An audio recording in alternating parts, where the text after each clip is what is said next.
ছাত্রছাত্রীরা তোমরা কেমন আছো? আশা করি তোমরা সবাই ভালো আছো। তোমরা সবাই ভালো থাকবে। ভিডিওটা শুরু করার আগে তোমাদেরকে বলি, তোমরা যারা এই চ্যানেলে নতুন আছো তারা অবশ্যই ভিডিওটিকে সাবস্ক্রাইব করবে। ভিডিওটি ভালো লাগলে তোমরা অবশ্যই সকলকে শেয়ার করবে। সুভাষ মুখোপাধ্যায় 1919 সালে জন্মগ্রহণ করেন, 2003 সালে মারা যান। বাংলা কবিতায় এক উল্লেখযোগ্য নাম কবি সুভাষ মুখোপাধ্যায়। 1940 সালে প্রকাশিত তার প্রথম কাব্যগ্রন্থ পদাতিক প্রকাশিত হয়। তার অন্যান্য কাব্যগ্রন্থগুলির মধ্যে রয়েছে অগ্নিকোণ, চিরকুট, ফুল ফুটুক, যত দূরেই যাই, কাল মধুমাস, ছেলে গেছে বনে, জল সইতে প্রভৃতি। তিনি হাফিজ, নাজিম হিকমত ও পাবলো নেরুদার কবিতা অনুবাদ করেছেন। সাহিত্যে অবদানের জন্য তিনি জ্ঞানপীঠ পুরস্কার লাভ করেন। তার গদ্য রচনার দৃষ্টান্ত কাঁচা পাকা, ঢোল গোবিন্দের আত্মদর্শন প্রভৃতি গ্রন্থে ছড়িয়ে রয়েছে। পাঠ্য রচনাংশটি তার নারদের ডায়েরি নামক বইয়ের মরশুমের দিনে রচনার অংশবিশেষ। এর এক প্রশ্ন, সুভাষ মুখোপাধ্যায়ের লেখা প্রথম কাব্যগ্রন্থটির নাম কি? উত্তর, সুভাষ মুখোপাধ্যায়ের লেখা প্রথম কাব্যগ্রন্থটির নাম হল পদাতিক। এর দুই প্রশ্ন, তার লেখা একটি গদ্যের বইয়ের নাম লেখো। উত্তর, সুভাষ মুখোপাধ্যায়ের লেখা একটি গদ্যের বইয়ের নাম হল কাঁচা পাকা। 2 নম্বর প্রশ্ন, নিচের প্রশ্নগুলির একটি বাক্যে উত্তর দাও। 2 এর এক প্রশ্ন, ধান শব্দটি কোন শব্দ থেকে এসেছে? উত্তর, ধান শব্দটি ধন শব্দ থেকে এসেছে। 2 এর 2 প্রশ্ন, অগ্রহায়ণ বলতে কি বোঝায়? উত্তর, অগ্রহায়ণ বলতে বোঝায় অগ্র মানে আগে আর হায়ন মানে বছর, অর্থাৎ অগ্রহায়ণ মানে বছরের শুরু বা আরম্ভ।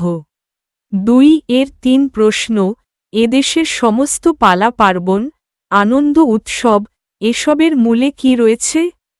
উত্তর, এদেশের সমস্ত পালা পার্বণ, আনন্দ উৎসবের মূলে আছে চাষবাস বা কৃষিকাজ। 2 এর 4 প্রশ্ন, বসুধারা ব্রত কোন ঋতুতে হয়? উত্তর, বসুধারা ব্রত গ্রীষ্ম ঋতুতে হয়। 2 এর 5 প্রশ্ন, মেঘকে নামাবার জন্য মেয়েরা দল বেঁধে ছড়া করে তাকে কি নামে ডাকে? উত্তর, মেঘকে নামাবার জন্য মেয়েরা দল বেঁধে ছড়া করে তাকে যেসব নামে ডাকে কালো মেঘা, ফুলতোলা মেঘা, ধুলোট মেঘা, তুলোট মেঘা। 3 নম্বর প্রশ্ন, নিচের বিশেষ্য শব্দগুলিকে বিশেষণ এবং বিশেষণ শব্দগুলিকে বিশেষ্যে রূপান্তরিত করো। মফস্বল, বৎসর, খড়, ব্রত, বিস্তর, পর্বত, ঝড়। উত্তর, মফস্বল বিশেষ্য, মফস্বলী বিশেষণ, বৎসর বিশেষ্য, বাৎসরিক বিশেষণ, খড় বিশেষণ, খড়তা বিশেষ্য, ব্রত বিশেষ্য, ব্রতী বিশেষণ, বিস্তর বিশেষণ, বিস্তার বিশেষ্য, পর্বত বিশেষ্য, পার্বত্য বিশেষণ, ঝড় বিশেষ্য, ঝড়ো বিশেষণ। 4 নম্বর প্রশ্ন, নিচের বাক্যগুলি গঠনগতভাবে কোনটি কী ধরনের লেখো? সরল, যৌগিক, জটিল।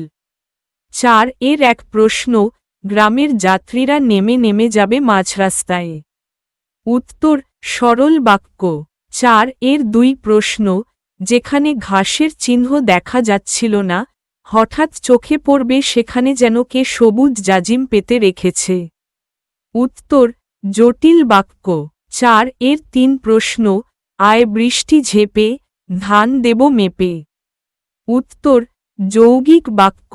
4 এর 4 প্রশ্ন, খড় কিংবা টিনের চাল। উত্তর, যৌগিক বাক্য। 5 নম্বর প্রশ্ন, নিচের বাক্যগুলি থেকে শব্দবিভক্তি এবং অনুসর্গ খুঁজে নিয়ে লেখো। 5 এর এক প্রশ্ন, কেউ এসেছিল দোকানের জন্য মাল তুলতে। উত্তর, দোকান যোগ এর হবে শব্দবিভক্তি, জন্য হবে অনুসর্গ। 5 এর 2 প্রশ্ন বৃষ্টির ঝমঝম শব্দে অন্য সমস্ত আওয়াজ ডুবে যায়। উত্তর বৃষ্টি যোগ র হবে শব্দবিভক্তি। শব্দ যোগ এ হবে শব্দবিভক্তি। ডুব যোগ এ হবে শব্দবিভক্তি। 5 এর 3 প্রশ্ন সন্ধে নাগাদ উলু দিয়ে ব্রত শেষ হয়। উত্তর দিয়ে হবে অনুসর্গ। 5 এর 4 প্রশ্ন ছেলেরা হই হই করে ছোটে আমবাগানে। উত্তর ছেলে যোগ রা হবে শব্দবিভক্তি। বাগান যোগ এ হবে শব্দবিভক্তি। 6 নম্বর প্রশ্ন পাঠ থেকে নিম্নলিখিত শব্দগুলির সমার্থক শব্দ খুঁজে লেখো। অম্বর ধরা মৃত্তিকা প্রান্তর তটিনী। উত্তর অম্বর সমার্থক শব্দ হবে আকাশ। ধরা সমার্থক শব্দ হবে পৃথিবী। মৃত্তিকা সমার্থক শব্দ হবে মাটি। প্রান্তর সমার্থক শব্দ হবে মাঠ। তটিনী সমার্থক শব্দ হবে নদী। 7 নম্বর প্রশ্ন নিচের সমোচ্চারিত প্রায় সমোচ্চারিত ভিন্নার্থক শব্দগুলির অর্থ লেখো। উত্তর ধোয়া মানে ধৌত করা ধোয়া মানে ধূম। জলে মানে জলের মধ্যে জলে মানে প্রজ্জ্বলিত হয়। বাধা মানে বিপদ বাধা মানে আটকানো। গায়ে মানে শরীরে গায়ে মানে গ্রামে। ঝরে মানে খসে পড়ে ঝড়ে মানে ঝড়বৃষ্টিতে। 8 নম্বর প্রশ্ন শুদ্ধ বানানটিতে টিক চিহ্ন দাও। উত্তর 8 এর 1 হবে এই প্রথম মুহূর্ত বানানটা হবে। 8 এর 2 হবে এই তৃতীয় অগ্রহায়ণ বানানটা হবে। 8 এর 3 হবে এই প্রথম বিলক্ষণ বানানটা হবে। 8 এর 4 হবে এই দ্বিতীয় মরীচিকা বানানটা হবে। 9 নম্বর প্রশ্ন বেলা ডাল সারা চাল এই শব্দগুলিকে দুটি পৃথক অর্থে ব্যবহার করে দুটি করে বাক্য লেখো। উত্তর বেলা সময় অর্থে বাক্য হবে বিকেলের বেলায় মাঠে অনেক ছেলে খেলছিল। বেলা বেলন অর্থে বাক্য হবে মা ভালো লুচি বেলতে পারে। ডাল শাখা অর্থে বাক্য হবে আম গাছের ডালে একটি কোকিল বসে আছে। ডাল খাদ্য বিশেষ বাক্য হবে মুসুর ডাল আমার খুব প্রিয় খাবার। সারা সমস্ত অর্থে বাক্য হবে সারা গ্রাম উৎসবের আনন্দে মেতে উঠেছে। সারা সমাপ্ত অর্থে বাক্য হবে আমার পড়াশোনা আজ সারা হয়েছে। চাল খাদ্য বিশেষ অর্থে বাক্য হবে নতুন চাল দিয়ে পায়েস রান্না করা হয়েছে। চাল ঘরের ছাউনি অর্থে বাক্য হবে বৃষ্টিতে ঘরের চাল ভিজে গেছে। 10 নম্বর প্রশ্ন টিকা লেখো। মরীচিকা বসুধারা ব্রত মেঘ রানীর কুলো ভাদুলি। উত্তর মরীচিকা মরুভূমিতে দিনের বেলায় প্রচণ্ড রোদের কারণে মাটির কাছাকাছি বায়ু খুব বেশি উত্তপ্ত হয়ে যায়। ফলে নিচের বায়ুর ঘনত্ব কমে এবং উপরের দিকে ঘনত্ব ধীরে ধীরে বাড়তে থাকে। এ কারণে আলোর রশ্মি ক্রমাগত প্রতিসরিত হয়ে এমনভাবে চোখে পৌঁছায় যে দূরে জল থাকার মতো মনে হয়। গাছ বা বস্তুর উল্টো ও কাপা কাপা প্রতিবিম্ব দেখা যায়, কিন্তু কাছে গেলে দেখা যায় সেখানে আসলে কোনো জল নেই, এটি শুধু দৃষ্টিভ্রম। এই ঘটনাকেই মরীচিকা বলা হয়। বসুধারা বসু শব্দের অর্থ পৃথিবী এবং ধারা শব্দের অর্থ অবিরাম প্রবাহ বা জলের ধারা। তাই পৃথিবীর উপর ধারাবাহিকভাবে বৃষ্টির জল নেমে আসাকে বসুধারা বলা হয়। এটি প্রকৃতির এক সুন্দর ও মনোমুগ্ধকর দৃশ্য, যা পরিবেশকে শীতল ও সজীব করে তোলে। ব্রত গ্রীষ্মকালে প্রচণ্ড রোদে মাঠঘাট নদনদী ও খালবিল শুকিয়ে যায়। চারদিকে জলের অভাব দেখা দেয়। তখন মানুষ বিশেষ করে মহিলারা বৃষ্টির জন্য আকাশের কাছে প্রার্থনা করে বসুধারা ব্রত পালন করেন। এই ব্রতের মাধ্যমে তারা পৃথিবীতে বৃষ্টি ও শীতলতা কামনা করেন। মেঘ রানীর কুলো হল বৃষ্টি আহ্বানের একটি লোকপ্রথা। গ্রীষ্মকালে বৃষ্টির জন্য গ্রামের অল্পবয়সী মেয়েরা কুলো, জল ও ঘট নিয়ে বাড়ি বাড়ি ঘুরে গান গায়। তারা বৃষ্টির দেবীকে আহ্বান করে যাতে মেঘ থেকে বৃষ্টি নেমে আসে। বিনিময়ে মানুষ চাল, তেল, সিঁদুর, পান সুপারি বা কিছু টাকা দেয়। ভাদুলি ব্রত, বর্ষার শেষে গ্রামবাংলার মেয়েরা ভাদুলি ব্রত পালন করেন। তারা মাটিতে আলপনায় ৭ সমুদ্র, ১৩ নদী, পাহাড়, বন, ভেলা ও নানা প্রাণীর ছবি আঁকেন। এই ব্রত প্রাচীন সময়ের সমুদ্র বাণিজ্যের স্মৃতি বহন করে। ব্রতের ছড়ায় বণিকদের নিরাপদে ফিরে আসার প্রার্থনা প্রকাশ পায়। ১১ নম্বর প্রশ্ন, নিচের প্রশ্নগুলির উত্তর নিজের ভাষায় লেখো। ১১ এর এক প্রশ্নে কি বলেছে? বাস ডিপোয় অপেক্ষমান যাত্রীদের ছবি কিভাবে পাঠ্যাংশে ধরা পড়েছে? উত্তর, সুভাষ মুখোপাধ্যায়ের লেখা মরশুমের দিনে গল্পে বাস ডিপোয় বাস দাঁড়িয়ে আছে। বাস কন্ডাক্টর আর ক্লিনার ধরাধরি করে বাসের ছাদে মাল তুলছে। কেউ কেউ সারা পথ যাবে না, সবাই কিছু না কিছু কাজে এসেছিল। অনেকে বাসের সিটে নিজেদের কিছু জিনিস রেখে সিটের দখল নিয়ে বাইরে এসে দাঁড়ায়। ড্রাইভার চায়ের দোকানে চা খেতে ঢুকলে অপেক্ষমান যাত্রীরা আশপাশে ঘুরঘুর করে কিন্তু নজর থাকে ড্রাইভারের দিকে। গরমের সময় যাত্রীরা ছায়ায় দাঁড়ায়, শীতের দিনে রোদ পোহায়। ১১ এর ২ প্রশ্নে কি বলেছে? গ্রামের সঙ্গে শহরের যে এখনও নারীর টান, এই নারীর টানের প্রসঙ্গ রচনাংশে কিভাবে এসেছে? উত্তর, সুভাষ মুখোপাধ্যায়ের লেখা মরশুমের দিনে গল্পে বাসে ভিড় দেখতে হয় মাঠে ফসল উঠলে। মেয়ে দেখতে, পুজো দিতে লোকে এখানে সেখানে যায়। জিনিস কিনতে, সিনেমা দেখতে, মামলার তদবির তদারক করতে শহরে যায়। উকিল মুক্তার, বামুন পুরুত, দর্জি দোকানি দুটো পয়সার মুখ দেখে। এ থেকে গ্রামের সঙ্গে শহরের এখনও নারীর টান বোঝা যায়। ১১ এর ৩ প্রশ্নে কি বলেছে? ধানের সবচেয়ে বড় বন্ধু বৃষ্টি, বৃষ্টির সময়ে ধানক্ষেতের ছবিটি কেমন? অন্য যে সময়ে ধান চাষ হয়ে থাকে তা লেখো। উত্তর, সুভাষ মুখোপাধ্যায়ের লেখা মরশুমের দিনে গল্পে জমিতে লাঙল দেওয়ার পর ধানের চারা রোয়া হয়। চারাগাছগুলি বৃষ্টিতে আরও বড় হয়। বৃষ্টির সময় ধানক্ষেত জলে ভরে যায়, সবুজ বর্ণ ধারণ করে। অঝোর বৃষ্টির ধারা কাঁচা ধানগাছে পড়ে এক অভিনব চিত্র তৈরি করে। বাতাসে সবুজ ধানগাছগুলো মাথা দোলায়। বর্ষা ছাড়াও বসন্ত এবং গ্রীষ্ম ঋতুতেও ধানের চাষ হয়ে থাকে। ১১ এর ৪ প্রশ্নে কি বলেছে? আগে বছর আরম্ভ হতো অগ্রহায়ণে, এর সম্ভাব্য কারণ কি? উত্তর, হায়ন মানে বছর, অগ্রহায়ণ মানে বছরের গোড়া। অগ্রহায়ণ এর অর্থ বছরের গোড়াতে বা শুরুতে। অন্যদিকে হায়ন মানে বছর বা ফসল। ধান না ফললে মানুষ বাঁচবে না, তাই ফসল ওঠার সময়কে গুরুত্ব দিতে অগ্রহায়ণ মাস থেকে বছর শুরু হতো।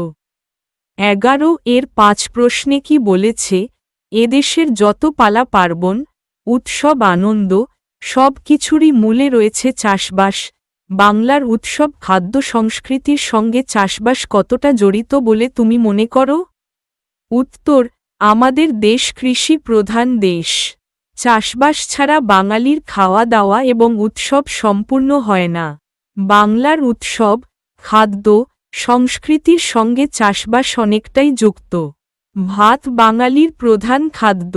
তাছাড়া ফসল ঘরে উঠলে তবেই বাঙালি গৃহস্থের হাতে পয়সা আসে, তারা আমোদ আহ্লাদ করতে পারে। চাষবাসকে ঘিরে বাঙালিদের গান বাঁধা, আনন্দ উৎসব করা এসবই বাঙালি সংস্কৃতির অঙ্গ। এই কারণে এদেশের যত পালা পার্বণ, উৎসব আনন্দ, সব কিছুরই মূলে রয়েছে চাষবাস। 11 এর 6 প্রশ্নে কি বলেছে, শহর ছাড়ালেই দুপাশে দেখা যাবে শহরের চিত্রটি কেমন? তা ছাড়িয়ে গেলে কোন দৃশ্য দেখা যাবে? উত্তর, শহরে দেখা যাবে পাকা রাস্তা, অফিস আদালত, বাজার, পাশাপাশি পাকা বাড়ি, সাজানো গোছানো দোকানপাট, নানা রকম গাড়ি ঘোড়া, হাসপাতাল, সিনেমা প্রভৃতি। তা ছাড়িয়ে গেলে দুপাশে দেখা যাবে মাথার ওপর বিশাল আকাশ, বাস রাস্তার দুধারে বট পাকুড় শাল সেগুনের গাছ, তার ডালে দৃষ্টি মাঝে মাঝে আটকে যাবে। কালো কুচকুচে বাঁধানো রাস্তা, মাঝে মাঝে বাঁক নিয়ে সোজা সামনে চলে গেছে। লোকালয় ছাড়ালেই দিগন্ত বিস্তৃত মাঠ। বড় গ্রামে কিছু কিছু পাকা বাড়ি দেখা যায়। ছোট গ্রামের বাড়িগুলি মাটির। এক এক ঋতুতে প্রকৃতির রূপ এক এক রকম। 11 এর 7 প্রশ্নে কি বলেছে, এই রাস্তার ওপরই এক ভারী মজার দৃশ্য দেখা যায়, মজার দৃশ্যটি কেমন তা নিজের ভাষায় লেখো। উত্তর, সুভাষ মুখোপাধ্যায়ের লেখা মরশুমের দিনে গল্পে গরমকালে চারিদিকের হাওয়া যখন তেতে আগুন হয়ে থাকে তখন রাস্তার ওপর এক ভারী মজার দৃশ্য দেখা যায়। যেতে যেতে মনে হয় দূরে যেন জল চিকচিক করছে, আর সেই জলে দুপাশের গাছের ছায়া উল্টো হয়ে পড়েছে। কাছে গিয়ে দেখলে ছায়া বা গাছ কোনোটাই দেখা যায় না। কোথায় জল, কোথায় ছায়া, ঠিক মরুভূমির মরীচিকার মতো। 11 এর 8 প্রশ্নে কি বলেছে, ব্রতের ভিতর দিয়ে মনে পড়ে যায় সেই আপনজনদের কথা, যারা দূরে আছে। শিক্ষক শিক্ষিকার সাহায্য নিয়ে এমনই কিছু ব্রত ছড়া খাতায় সংগ্রহ করো। উত্তর, ইতু পূজা। ভাস্কর ব্রত পতি করিলে ইতুর পূজা বন্ধা নাম যায়। সময়েতে বিভা হয় তাহার মায়, করিলে ইতুর পূজা দুঃখ হয় দূর। ধনে পুত্রে পৌত্রে বারে সুখের সংসার। পুণ্যিপুকুর পুণ্যিপুকুর ব্রতমালা কে করে গো সকালবেলা? আমি সতী লীলাবতী। 7 ভাইয়ের বোন ভাগ্যবতী। হবে পুত্র মরবে না, ধান সে গোলায় ধরবে না। 11 এর 9 প্রশ্নে কি বলেছে, বিভিন্ন ঋতু বিষয়ক প্রচলিত ছড়া আর ছবি সাজিয়ে নিজেরা লিখে বিদ্যালয়ে একটি দেয়াল পত্রিকা তৈরি করো। উত্তর, দেয়াল পত্রিকার নাম ঋতুর রঙে বাংলা। ছড়ার নাম বসন্ত। ফুল ফুটেছে ডালে ডালে, পাখিরা যায় উড়ে আকাশে। বসন্ত এলো হাসির বেলা, সবুজে ভরে উঠল খেলা। তোমরা ছবি দেবে ফুল, পাখি, সবুজ মাঠ। ছড়ার নাম গ্রীষ্ম। তপ্ত রোদে মাঠ শুকায়, পিপাসায় প্রাণ কাঁদে ভাই। তালপাতার পাখা নারী, গরমে সবাই হাঁসফাঁস করি। তোমরা ছবি দেবে সূর্য, শুকনো মাঠ, তালপাতার পাখা। ছড়ার নাম বর্ষা। মেঘে মেঘে আকাশ কালো, বৃষ্টি নামে ঝমঝমালো। নদী ভরে খাল বয়ে যায়, সবুজে সব দেশ ভরে যায়। তোমরা ছবি দেবে বৃষ্টি, নদী, নৌকা। ছড়ার নাম শরৎ। কাশফুলে সাদা দোলা, নীল আকাশে মেঘের খেলা। শরতের এই শান্ত বেলা, মন ভরে যায় একেলা। তোমরা ছবি দেবে কাশফুল, নীল আকাশ। ছড়ার নাম শীত। কুয়াশা ভরা ভোরবেলা, কাপে গায়ে শীতের খেলা। গরম কাপড় জড়িয়ে ধরি, শীতের রোদে বসে থাকি। তোমরা ছবি দেবে কুয়াশা। আগুন, উলের কাপড়। 11 এর 10 প্রশ্নে কি বলেছে, ধান কাটার পর একেবারে আলাদা দৃশ্য, এই দৃশ্যে কোন ঋতুর ছবি ফুটে উঠেছে? সেই ঋতু সম্পর্কে কয়েকটি বাক্যে একটি অনুচ্ছেদ রচনা করো। উত্তর, সুভাষ মুখোপাধ্যায়ের লেখা মরশুমের দিনে গল্পে এই দৃশ্যে গ্রীষ্মের কথা বলা হয়েছে। গ্রীষ্মকালে সূর্যের তাপ প্রচণ্ড গরম। গ্রীষ্মকালে বাতাস হয় শুষ্ক, তাই বারবার তৃষ্ণা পায়। পুকুর, নদী, খাল, বিল সব শুকিয়ে যায়।